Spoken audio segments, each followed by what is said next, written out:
When you took impressions on a multi-unit level, in cadcam you can change the multi-unit digitally. You don't have to change it manually. For example, if you take in impressions the traditional method and you saw in the impression that the multi-unit is a little bit higher than I would want it to be, and I want to change the height of the multi-unit, it's impossible to do it manually on the model, on the working model. I need to tell it to the doctor.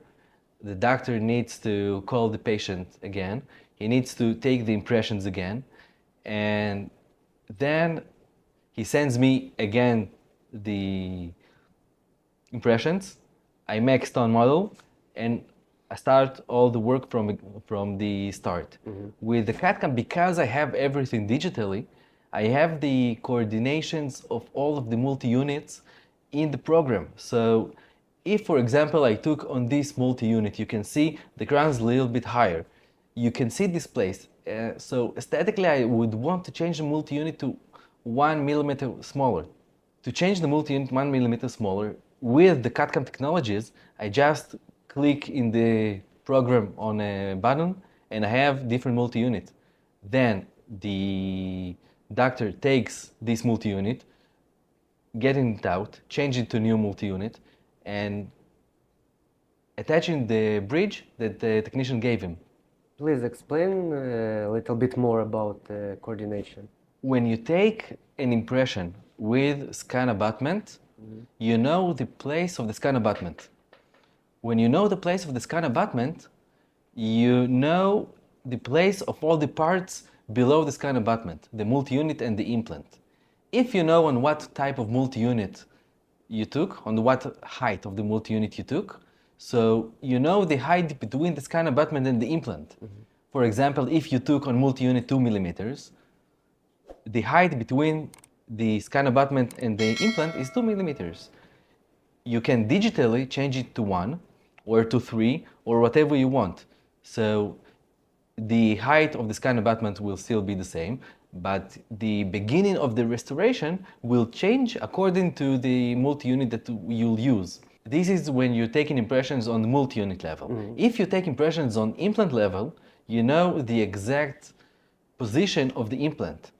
And with implant level scan abutments, you can choose from all the parts. I'll show you a little bit more next slides. When you took impressions on one type of multi-unit, for example, this is 2 millimeters multi-unit, you know that the height between the multi-unit, between the base of the scan abutment, to the implant is 2 millimeters. You can change it digitally to 1 or 3 and 4. The only problem is that you need to know the original height of the multi-unit you used.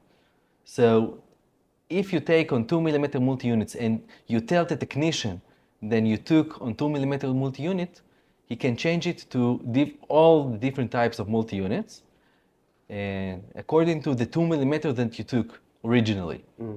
Even for smaller versions? Yeah, even for smaller and even for bigger.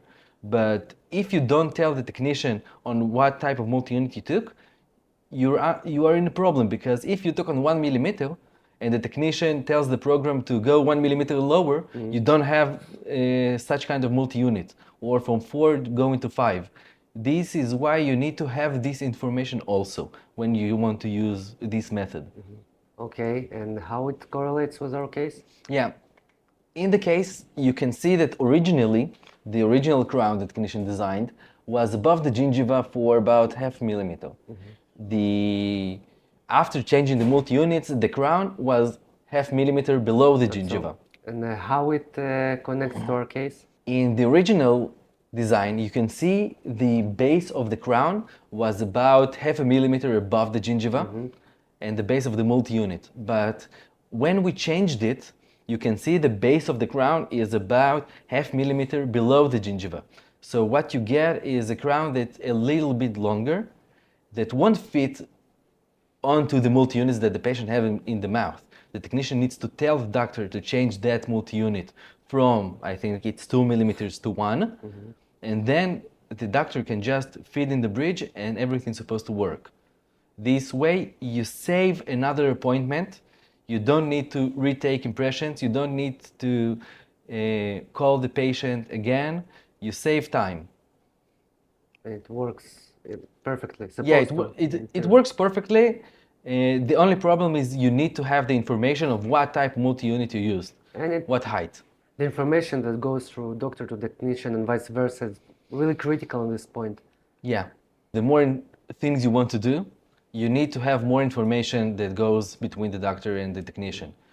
But in this case, you save at least one appointment and a lot of work for the technician because you use cadcam, because you use intraoral scanner.